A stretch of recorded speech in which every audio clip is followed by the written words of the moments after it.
Hi there.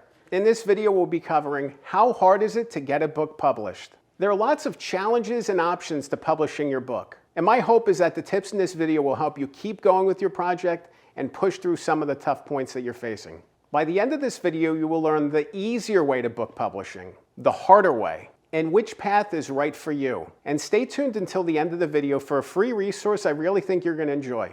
Let's dive in.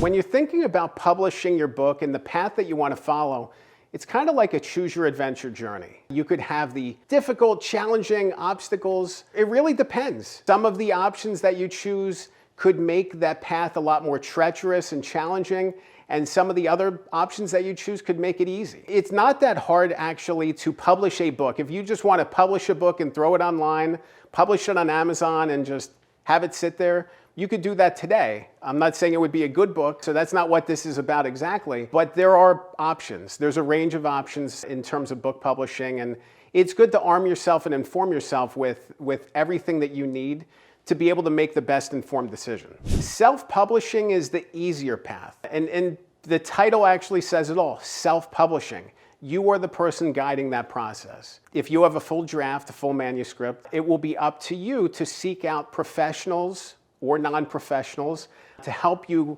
guide through the process to publication. You really want to focus on editing. Editing is huge, editing is important. Do not cut corners on editing. Editing makes a better book. Editing is important. Design is important. You really want a cover that's going to pop. You want to work with professionals as much as you can, or people with design experience, editing experience, to help you put forward a book that's going to feel like a professional book. I'm sure you've picked up many books before that kind of felt a little flimsy, the paper stock isn't quite right, the dimensions are a little off, and you can tell that it was kind of rushed, and then you can pick up a professional book and it feels different. You want that professional feel for the book that you're going to put out into the world.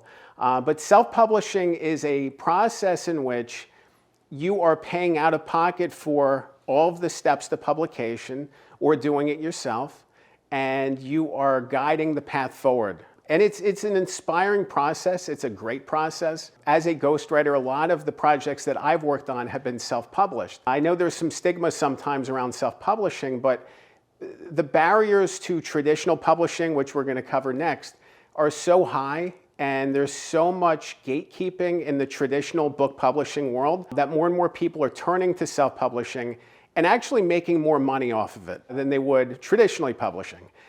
So it's good to kind of keep that in mind. When you self-publish, you get to recoup a higher percentage of the profits from each book sold. So obviously you're paying out of pocket at front, but afterwards, you're making more money on each book. So if you are interested in giving speeches and using your book to promote your speeches as a handout, if you're giving away books on your website, all those sorts of things, there's so many different opportunities for you when you self-publish.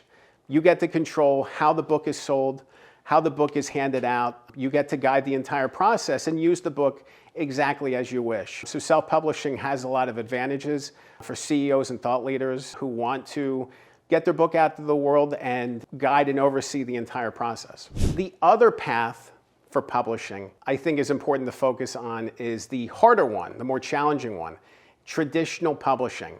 With traditional publishing, it typically requires a book proposal, which is a 20 to 50 page document outlining the entire scope of the project, your platform, your background, comparable titles, audience, all those sorts of things, which is time consuming and a challenge, but also a great opportunity to be able to understand all of those elements of your book. After you finish your proposal, you then shop it to literary agents and find the literary agent who's interested in representing the book. Typically, they take 15% of a cut for any deal they make, but it's interesting to be able to work on that process and solicit agents and find one that could be right for the project.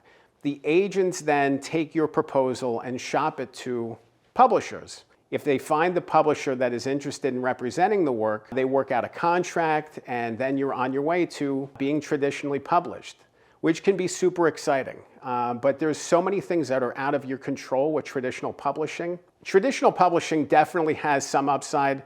One of the big ones is upfront money. You typically get an advance for the book against future royalties. So that's a nice thing to have some money coming in from the project. On top of that, there's exposure that comes with traditional publishing. You'll probably get more attention and visibility once the book is published. But there are so many things that are out of your control. You have no control over, for example, the schedule and timeline for the book being published. I remember one of my books that was traditionally published, and initially it was slated for release in March. And next thing you know, it got bumped to May. And I had no control over that. And you roll with it. You don't have any say in it. There's more things that the publisher decides without your input and then just kind of tells you that they're doing that. So there's some autonomy given away.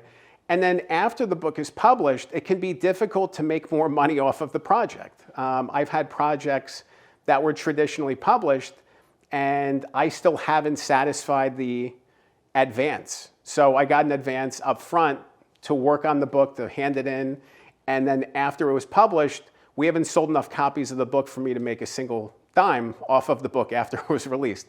So there's a give and take to that. But there's exposure, there's attention, there's visibility that comes with traditional publishing. It's a feather in your cap to say that you've been traditionally published. So if you have the platform, and really traditional publishers are focused on platform these days because they want authors who can promote their own books, who have platforms and sales funnels to be able to sell their books to. So they're really interested in platform. If you have a platform and you have a high level of visibility, traditional publishing may be the right path for you. And if not, self-publishing is a great option. I don't want to paint self-publishing as a less than option. I think it can be a more than or an equal to. It really just depends on the project. It depends on the book that you're trying to write and the things that you're trying to accomplish. I think to one of my ghostwriting clients, and he wrote a book, it was well received, it sold a couple hundred copies, and one of those copies was purchased by somebody who ended up working as a client, signing up as a client for the author. So the author ends up making $50,000, $60,000, $70,000 off of one book sold, which is more than you'll typically get from a traditional book advance. So it's a give and take. It's nice to be able to have a traditional book deal, but at the same time, you can actually make more money off of a self-publishing book. So there's really opportunities either way. The process of getting a book published, especially if you're pursuing a traditional book deal, is maddening. Left and right, you're going to face people telling you all the things that are wrong about the book, about your platform, about your sales potential, everything. Don't focus on the negatives. Focus on the positives. Build yourself up. Build momentum with your writing. Keep believing in your book, because eventually, if you keep working hard enough and if you put yourself in the right position, someone's going to say yes to this. This isn't about all of the no's, it's about the yes. It's about the one yes. So keep going, keep pursuing that one yes, and keep believing in your book.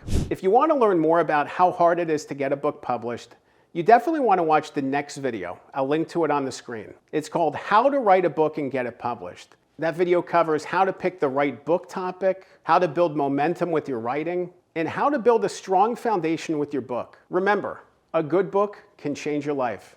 I'm Dan Good. Thanks for watching.